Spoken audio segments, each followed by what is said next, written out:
নমস্কাৰ আলোক সন্ধানী ইউটিউব চেনেলৰ নতুন এটা ভিডিঅ'লৈ মই মৃদুস্মিতাই আপোনালোকক স্বাগতম জনাইছোঁ। আজিৰ ভিডিঅ'ত আমি ব্যঞ্জন বৰ্ণৰ শ্ৰেণীবিভাগ সম্পৰ্কে আলোচনা কৰিবলৈ আগবাঢ়িছোঁ। ইয়াৰ আগৰ ভিডিঅ'টোত আমি স্বৰবৰ্ণৰ সম্পৰ্কে আলোচনা কৰিছিলোঁ। যদি আপোনালোকে চাব বিচাৰে ডেছক্ৰিপশ্যনত ইয়াৰ লিংক দিয়া আছে।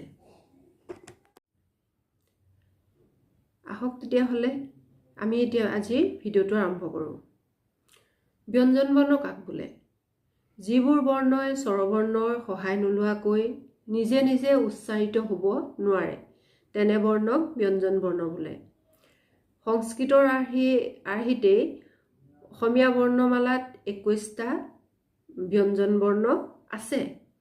কিন্তু মন কৰিবলগীয়া কথা যে যেনেদৰে বিশিষ্ট স্বৰধ্বনি 8টা ঠিক তেনেদৰে বিশিষ্ট ব্যঞ্জন ধ্বনি হৈছে 21টা। অসমীয়া ব্যঞ্জন বৰ্ণসমূহক উচ্চাৰণৰ ধৰণ অনুসৰি 6টা ভাগত ভাগ কৰা হয়।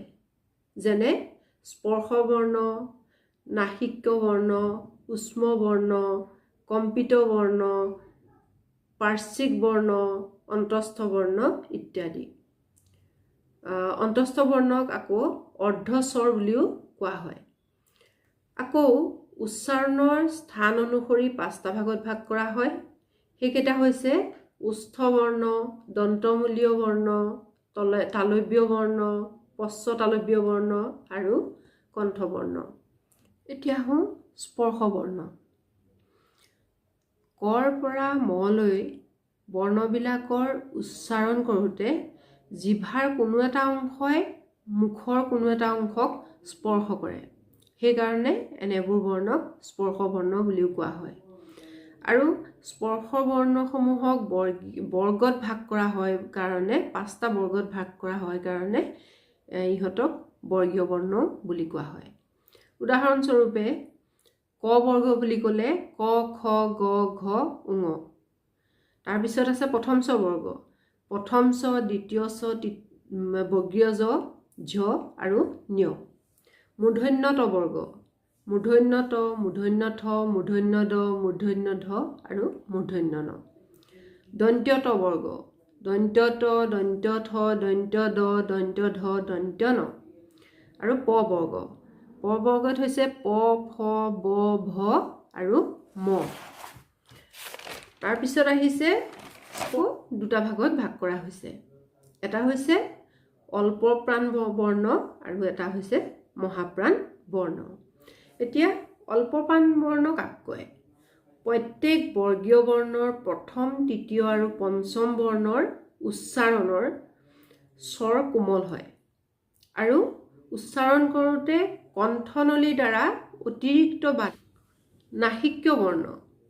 নাসিক্য বৰ্ণ কাক বোলে? যিবোৰ ধ্বনি উচ্চাৰণ কৰোঁতে নিশ্বাসৰ বায়ু নাকৰ ভিতৰেদি প্ৰবাহিত হয় সেইবোৰক নাসিক্য বৰ্ণ বোলে। নাসিক্য বৰ্ণৰ উদাহৰণবিলাক কেনেকুৱা? ঙ, ঞ, মূৰ্ধন্য ণ, দন্ত্য ন আৰু ম। এইবিলাক উচ্চাৰণ কৰোঁতে যিটো আমি নিশ্বাসৰ বায়ুটো নাকৰ ভিতৰলৈ যোৱা যেন লাগে, সেইকাৰণে এইবিলাকক নাসিক্য বৰ্ণ বোলে। তাৰপিছতে আছে কম্পিত বৰ্ণ। এই কম্পিত বৰ্ণবিলাক উচ্চাৰণ কৰোঁতে কি হয়? মুখগহ্বৰৰ ভিতৰত এটা কম্পনৰ সৃষ্টি হয়। সেইকাৰণে ইহঁতক ৰ বুলি আমি উচ্চাৰণ কৰোঁতে এটা মুখগহ্বৰৰ ভিতৰত এটা কম্পনৰ সৃষ্টি হৈছে। তাৰপিছতে আছে পাৰ্শ্বিক বৰ্ণ। পাৰ্শ্বিক বৰ্ণ বুলি ক'লে আমি লক আমি পাৰ্শ্বিক বৰ্ণ বুলি জানো। তাৰপিছতে আছে অন্তস্থ বৰ্ণ। অন্তস্থ বৰ্ণ আৰু অৰ্ধস্বৰ বৰ্ণ বুলিও কোৱা হয়।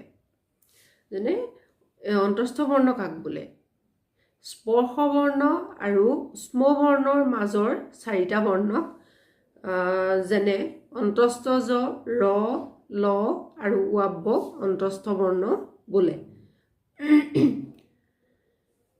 এতিয়া এই চাৰিটা এই ছটা ভাগৰ পিছতে আমি আৰু এটা বস্তু পাম ঘৃষ্ট ধ্বনি বুলি এটা ধ্বনি আছে অল্পপ্ৰাণ বৰ্ণৰ প্ৰথম চ আৰু বৰ্গীয় জ ধ্বনি উচ্চাৰণ কৰোঁতে আৰম্ভণিতে স্পৰ্শ বৰ্ণৰ দৰে লাগে আৰু শেষৰ ফালে উষ্ম বৰ্ণৰ দৰে উচ্চাৰিত হয় সেইকাৰণে এই ধ্বনি দুটাক কি বুলি কয় ঘৃষ্ট ধ্বনি বুলি কোৱা হয় প্ৰথম চ বুলি কওঁতে আমি স্পৰ্শ বৰ্ণৰ দৰে উচ্চাৰণ হৈছে প্ৰথম চ আৰু চ বুলি কৈ দিওঁতে আমি উষ্ম বৰ্ণৰ দৰে উচ্চাৰিত হৈছে সেইকাৰণে আৰু বৰ্গীয় বুলি কওঁতে আমি স্পৰ্শ বৰ্ণৰ দৰে উচ্চাৰিত হৈছে আৰু জ বুলি কওঁতে উষ্ম বৰ্ণৰ দৰে উচ্চাৰিত হৈছে সেইকাৰণে ইহঁতক ঘৃষ্ট ধ্বনি বুলি কোৱা হয় তাৰপিছত আছে অসমীয়া বৰ্ণমালাত অঘোষ আৰু সঘোষ বৰ্ণ বুলি দুবিধ বৰ্ণ আছে এতিয়া অঘোষ বৰ্ণ কাক বোলে বৰ্গীয় বৰ্ণৰ প্ৰথম আৰু দ্বিতীয় বৰ্ণত উচ্চাৰণত স্বৰতন্ত্ৰীত কম্পন নুঠে সেইবাবে ইহঁতক অঘোষ বৰ্ণ বা শ্বাস বৰ্ণ বুলি কোৱা হয় যেনে ক খ প্ৰথম চ দ্বিতীয় চ মূৰ্ধন্য ত মূৰ্ধন্য থ মূৰ্ধন্য দ মূৰ্ধন্য দন্ত্য ত দন্ত্য থ প আৰু ফ তাৰপিছত সঘোষ বৰ্ণ কাক বোলে বৰ্গীয় বৰ্ণৰ তৃতীয় চতুৰ্থ আৰু পঞ্চম বৰ্ণৰ উচ্চাৰণত স্বৰতন্ত্ৰীত কম্পন উঠে সেইকাৰণে ইহঁতক কি বুলি কয় সঘোষ বৰ্ণ বুলি কোৱা হয় যেনে গ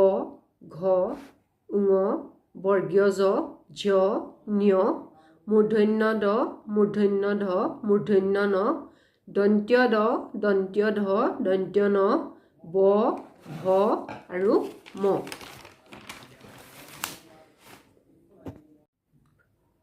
সহজে বুজি পাবৰ বাবে অসমীয়া ব্যঞ্জন ধ্বনিৰ শ্ৰেণীবিভাজনৰ তালিকাখন মই দেখুৱাই দিছোঁ আপোনালোকে স্ক্ৰীনশ্বট কৰি লৈ পেলাই বুজিব পাৰিব ধন্যবাদ ভিডিঅ'টো আজি ইমানতে সামৰণি মাৰিছোঁ নমস্কাৰ